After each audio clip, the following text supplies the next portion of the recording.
Hello, this is Grant Callen, and I'm with Empower Mississippi, and we're back for another installment in our Coffee and Conversations video series. And today I'm joined by Mr. Lawrence Coco, who is the head of school at Jackson Prep. Hello, Lawrence. How are you? Hey, Grant. How are you? Thanks for having me on today. Delighted to talk to you. And we're going to talk, this whole series is about how educators and schools have responded to this coronavirus pandemic. And I have heard great things about the way Jackson Prep responded. So why don't you start off by telling me briefly a little bit about how y'all transitioned to distance learning almost overnight? Well, thank you for that. And I'm thrilled to be here and to be talking about this. Over spring break, when the president kind of had his national address and things kind of began escalating and the concern rose, my executive leadership team, we started meeting in consultation with our board about whether or not and how to open school. We had a series of meetings over Thursday, Friday, Saturday, where we finally came to the decision, as many schools did, that we weren't going to be able to reopen. And so we very quickly began transitioning to, okay, we've got to keep school going. And so we extended the spring break for the students by 2 days and went into some intense professional development with our teachers and essentially transformed from an in-person school to what we call remote learning. And the teachers were instrumental in this. They have been instrumental in this. They have been, our best asset and really have demonstrated what Jackson Prep's about and how they tackled this problem. And so over the course of 2 days, we went from in-person to remote learning. And we run our normal schedule just in a truncated manner in the morning. The teachers meet with their students in a 50-minute class every day. We have a rotating schedule, and so we maintained our rotating schedule. And then the students have a break of an hour for lunch, and then from 1:30 to 3:10, they have time to either work on assessments or testing, class assignments, time to meet with their teachers about questions that they have. We have really tried to maintain school, obviously in a different format, but really maintain that constant daily contact with our students, that daily class time. And we use a variety of platforms. We use obviously Google Meets, we use Zoom. One of the things that allowed us to transition quickly was the fact that our school has been a Google school for the past 10 years, and we were firmly entrenched in the Google platform and the Google classrooms. And so all of our students were very familiar with that setup. They were already in that format. So really it was more about just connecting with the students on that first day on that Wednesday. Well, tell me a little bit more about that Google platform. I'm a little bit familiar, but what are the pieces that y'all have utilized that really has made this transition go so well? Sure. Well, every student is part of the Google educational suite. So they're in the Google Classroom where assignments can be posted, videos can be posted. The teachers can interact with their students. They can take Google tests with the Google Forms. And then there's the Google Meet piece of it as well, where you can have a conference just like this, just like Zoom, where all the students are in the classroom. The teacher can see the students. And the fact that they already had that was kind of the backbone of how assignments were posted, how testing was sometimes done. That allowed for a very quick transition for us. The teachers have really become masters at utilizing everything at their disposal to make sure that we provide our students with the best educational experience as we can under these really very difficult and trying circumstances. But I wrote a letter to our parents. They have been difficult, they have been trying, but they've really been inspiring as well. I mean, there are lots of positive things that have come out of this in a sense of this disruption forcing us to embrace some technologies, rethink some of the ways that we do school and embrace those things and really push ourselves perhaps very much outside of our comfort zone and forcing us to adapt. And I think that's a healthy thing. And I think that as a result of this experience, our teachers are going to be better for it. Our school is going to be better for it. Our students are going to be better for it. And certainly, if nothing else, we all appreciate this place a lot more because, we miss having everybody on our campus. Well, so how much of your general school day and operations was already online in this platform? Meaning, are people mostly handing in written papers and you're sort of passing papers around, or were you largely submitting things online to teachers anyway? It was probably about 50-50. I mean, a lot of our, particularly like in an English class or a history class where you are writing papers and things like that. So those classes were really fairly easy to transition from an assignment standpoint.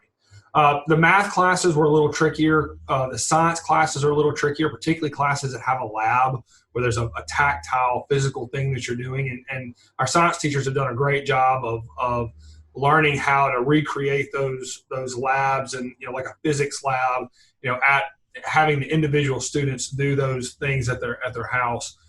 Math, we had to make sure that we were able to use the Elmos and the technology that we had in the classroom and interface that with the Google Meets or the Zoom, so that the students could see what the teachers were writing, as they were working a problem or something like that. And they've been able to do it amazingly well. I mean, the first 2 weeks were interesting because we were just learning so much so fast. Now it's kind of about, tweaking things. And then the summer we'll use that time to really unpack in a little bit more leisurely way what we've been doing and what worked and what didn't, so that we'll be prepared for the fall. Well, you've touched on this a little bit, but how have your teachers responded? I mean, it's been my sense that sometimes the best classroom teachers are the more senior teachers who have been doing it a really long time. But at times, those are some of the teachers that may have the hardest transition to technology because they're used to face-to-face interaction and they're used to grading papers by hand and those kind of things. So how have your teachers done with this? They've been phenomenal. I mean, they have been, and then top to bottom, every one of them, they've been phenomenal. And in a very, we asked them to do a lot very quickly, but they have really risen to that challenge and done an incredible job. It was fascinating. The first day on Wednesday when we came back from spring break, we're all kind of walking around the halls thinking, this is like the first day of school, and everybody was nervous. We weren't sure how it was going to work. And as I kind of walked around to the different classrooms, as you might imagine, there was some anxiety by the teachers, but once they started having success connecting with their students, and once they realized the technology was going to work, you could see the smiles on the teachers' faces. You could see the smiles on the students' faces as they just were happy to see each other. They were happy to connect. And that's been the thing that I think has made the backbone of what we've done, is that daily interaction with each other, where they're getting to have that collaborative nature of the classroom. And it's not just an assignment that they're doing. They're learning from their teachers and they're interacting with each other. But the teachers, I mean, really, from the youngest teacher to the oldest teacher, from the least experienced to the most experienced, they have done a tremendous job of adapting and really, I can't say enough good things about them and what they've done and how they've represented our school. But, our students have embraced what we've done. We could not have done this without their, really diving in and being, great students, and being part of this whole experience. Well, I mean, there's clearly been a lot of hurting. There are a lot of sick people. There are a lot of people just in this moment that have lost jobs, that are furloughed. But I also think there is the potential for some real good to come out of this. And we get glimpses of that. But I think particularly on education, I think there's a real opportunity to reimagine the way we do education and have some long-term sustaining things that come out of this that are a real positive that bring us into the 21st century. So what do you think? Do you think this moment will permanently change in some ways the way Jackson Prep does education? I do. I mean, I think there's some things that will stay the same, and I think there's some things that will change. I've said this a couple of times.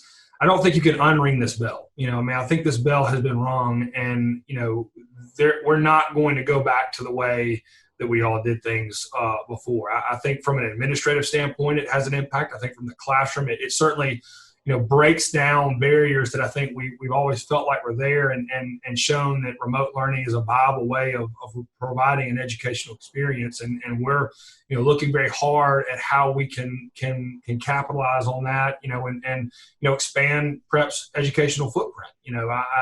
This summer we're going to do an expanded summer school that will include remote learning and expanding the classes, inviting students from other schools to come and take classes at Jackson Prep that will likely be, at least at the beginning, on a remote learning platform. And I think that, looking at ways to implement that in the regular school year. I think there are things, though, that will stay the same. I think one of the things that we crave right now is just our sense of community. And I think one of the reasons why we were able to be so successful is we do have a great sense of community. And there was that desire for us to get back together again, even if it was remotely. And I think that strength of community that we have that kind of makes up Jackson Prep is something that right now, we miss a great deal. We are ready, if not desperate, to have our kids, back on our campus with us. It's not going to happen this year, but we're excited about over the summer starting to see that happen again. So I think there is both, a balance of, there are things, that we've done that we are absolutely going to incorporate in our classroom going forward, because this disruption in our society has necessitated some changes. I think that there is also a renewed emphasis for us on who we are as an institution, who we are as a school, and that how important that sense of community is, and how important it is for us to be together. But like I said, you're not going to unring the bell. I think there are things that have happened, for the better, like I said, that are going to make us a better institution, and certainly have made, our teachers have gotten better. And frankly, I think our students have gotten a lot better as well, just because they've had to stretch muscles that they didn't realize they had to. If policymakers are thinking about this moment and the way we rethink education, what would you tell them about takeaways from the pandemic that would have application on every type of education? I think I'm going to answer it in a very general way, just because I think it makes the most sense. I think what it's taught me is, don't have preconceived notions about what you can and can't achieve and what you can and can't accomplish. I think it probably in me has pushed me to think outside the box a little more and not say, well, we can't do that. Well, we might be able to do that, and I think that has trickled down to our teachers as well. Whereas I think sometimes they may have said, we've always done it this way. We don't need to change it. We don't need to rethink it. And I think that is something that's I think the best schools are going to, in a measured, reasonable, thoughtful way, take some of those blinders off a little bit and make sure that they really, before they say no to an idea or before they dismiss an idea, really think hard about it and say, well, maybe there is a way for us to accomplish that. And I think that's going to be probably the biggest takeaway that we see from here is, we don't necessarily have to confine ourselves to, the walls of this institution. The thing that makes us who we are our teachers and our students. And we can't forget that. And this has forced us to kind of take that step into a larger world. And I think that's going to permeate throughout education. I think it's going to permeate throughout society. What I found is, even though you're not all in the same place, it hasn't detracted from the substance of the meeting or the classroom. The information, the conversation, and the collaboration are still very effective. Well, our thoughts and prayers are with all those that are hurting. There are a lot of people hurting. We've got a long way to go to get out of this, but I'm optimistic about maybe the long-term changes. And I love what y'all are doing at Prep. I love the quick way y'all have adjusted and transitioned. This has been a great conversation. Thank you for your input. And thank you for joining us for Coffee and Conversations. And I look forward to talking to you again soon. Thanks, Grant. Have a great day.